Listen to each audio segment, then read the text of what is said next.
Hey, do you have some people in your life who are toxic, but that you can't get rid of? Maybe it's your mom, maybe it's a boss or a coworker or a sibling or a cousin or whoever, a neighbor.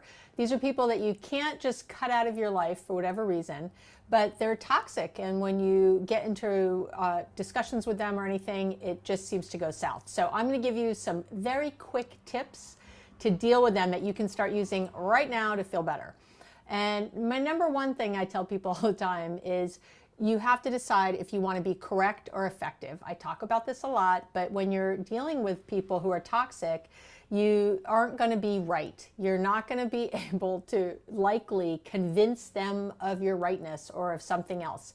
So I always say, stick with being effective. And that might mean just being in less conversations with them, in figuring out what they want. If it's maybe a boss, getting it to them and getting out.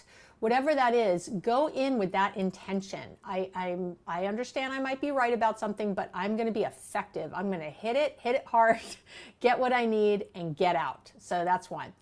Two, and this is a quickie, easy one that I use, is don't answer the phone. I know that sounds terrible to say off the bat, but let me say more. When I have some struggles with my mom, which a lot of you know, and so what I do is when she calls, I don't answer the phone right away. When I see her name come up, I just don't answer it. And what I do, now sometimes I'll call her right back, but what I'm doing is I want to be prepared to talk to her because I want it to be an effective conversation and I want it to be as loving as possible. It's my mom. So what I do is I wait until I'm in a good space to then call back. And by the way, she's never noticed this. It's never anything she's brought up with me or said later, like, you don't answer the phone when I call.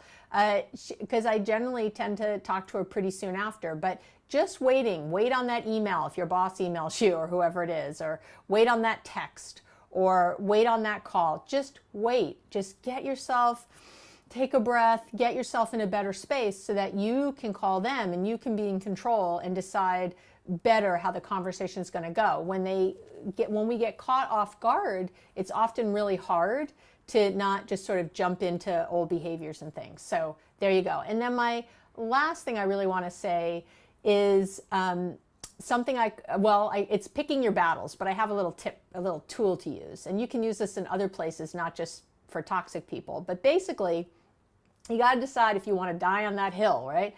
And so if something comes up in a conversation, what I do is I give it a number, I use a scale of 1 to 6. And 6 being has to be addressed, this is the worst thing ever, versus 1, this doesn't really matter that much. So, for example, if my mom says something about my hair, which she tends to, that to me is a 1 or a 2. It's really not that important. She can say things about my hair. I don't have to respond. And I can just let that go. And on those, I think of being like Teflon, and it just slides off the top. I'm Teflon. Things slide off the top. But then sometimes there's things that come up that she says that for me have more urgency. Saying something about my children or something I think might upset my kids or something because she doesn't quite get it. So sometimes she has said things, about my daughter's body shape, things like that are not okay and not cool. Especially, my daughter, I think, was 9 the first time I heard something come out of her mouth inappropriately about my daughter's body shape. And those are things I put at a 6, and I'm going to say something right away. I'm going to draw that boundary. I'm going to be very clear.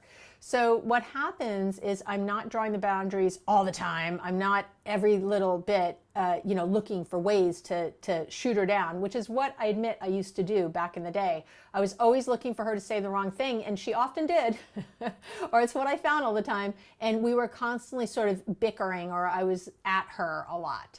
And that doesn't feel good for me. I don't like being that person. I want to be loving and open and kind and patient and gentle and compassionate. She has her own stuff about why she's this way, the way she is. I have my own stuff for how I'm the way I am.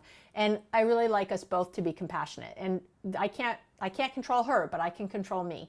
So I end up feeling better not being in that constant struggle and not looking for the constant struggle. So these are my my connection quickie for today about some really easy, quick tools you can use to deal with the toxic people in your life. I'm Dr. Abby Medcalf, and I help people create connected, happy relationships, even if their partners or other people won't do a thing. If you need more information, you can check out my website, abbymedcalf.com. Other than that, have a great day.